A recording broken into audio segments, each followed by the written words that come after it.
কিন্তু কথা প্রসঙ্গে যেহেতু কথা চলে এলো একটুখানি বলি। সূরাত কাহাফ, এই সূরা নাজিলের যে প্রেক্ষাপট আছে, খুব দুই কথায় সংক্ষেপে মূল জায়গাটুকু বলবো। মক্কার কাফেররা ইহুদি পণ্ডিতদের কাছে যে বলল, মুহাম্মদ যে নবী, নবুয়ত দাবি করে, সে সত্য নবী কিনা আমরা বুঝবো কিভাবে, আমাদেরকে একটু যুক্তি দাও।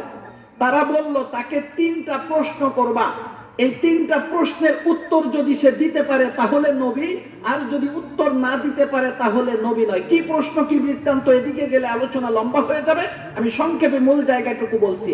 তারা রাসূলুল্লাহ সাল্লাল্লাহু আলাইহি ওয়াসাল্লামের কাছে যে প্রশ্ন করলো, নবীজি বললেন, ঠিক আছে, আগামীকাল আমি তোমাদেরকে এই প্রশ্নের উত্তর বলে দিব। যদি নবীজি গায়েব জানছেন তাহলে আগামীকাল কেন বলবেন?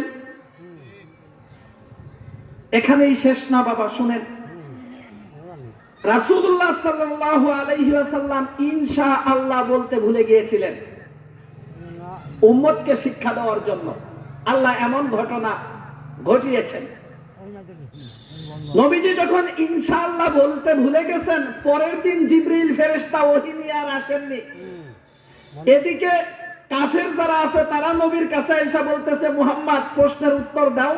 নবীজি লাজবাব, জিবরিল ফেরেশতা তো আসার কথা, সকালে আসেন, দুপুরে আসেন, যখন প্রয়োজন তখন আসেন। আমি তো ভেবেছিলাম সকালের মধ্যে জিবরিল ফেরেশতা আসবেন, আমাকে প্রশ্নের উত্তর বলে দিবেন, তিনি তো এলেন না। কি করে এই কাফেরদেরকে বুঝাই, হায় রে হায়, কেমন করে বুঝাই, কেমন করে বুঝাই। 2 দিন চলে গেল, 3 দিন চলে গেল, 4 দিন চলে গেল, জিবরিল ফেরেশতা আসেন না। যাইতে যাইতে যাইতে যাইতে 15 দিন চলে গেল, কোন ওহী নাজিল হলো না। 15 দিন পরে জিবরিল ফেরেশতা প্রশ্নের উত্তর নিয়ে আরেকটি আয়াত নিয়ে এলেন। আয়াত হলো, ওয়ালা তাকুলান্না লিশাইইন ইন্নী ফাইলুন যালিকা গাদা। খবরদার নবী, আল্লাহ বলেছেন আপনি কোন বিষয়ে এ কথা বলবেন না যে আগামীকাল আমি এর উত্তর দিব, আগামীকাল আমি এই কাজটা করব, ইনশাআল্লাহ বলা ব্যতীত। আপনি যে ইনশাআল্লাহ বলেননি, এই জন্য 15 দিন পর্যন্ত ওহী বন্ধ ছিল। এতে আমরা সুস্পষ্ট ভাবে বুঝতে পারি গায়েবের ক্ষমতা একমাত্র কার? আল্লাহ। এ প্রসঙ্গে আলোচনা করতে গেলে আনুমানিক ঘন্টাখানিক আলোচনা করতে হবে, এটা আমার আলোচ্য বিষয় নয়, কথা প্রসঙ্গে এসেছে একটুখানি বললাম। সমাজের এক শ্রেণীর মানুষ আছে যারা বলে নবী গায়েব জানে, গায়েবের ক্ষমতা হলো আল্লাহর, আল্লাহর গুণ নবীকে লাগাচ্ছে, আল্লাহর সাথে শিরিক হয়ে যাচ্ছে। আরেক শ্রেণীর মানুষ আছে যারা আল্লাহর ওলীদেরকে আল্লাহর সমতুল্য সাব্যস্ত করে। বর্তমানে এই প্রবণতা বেড়েই চলেছে।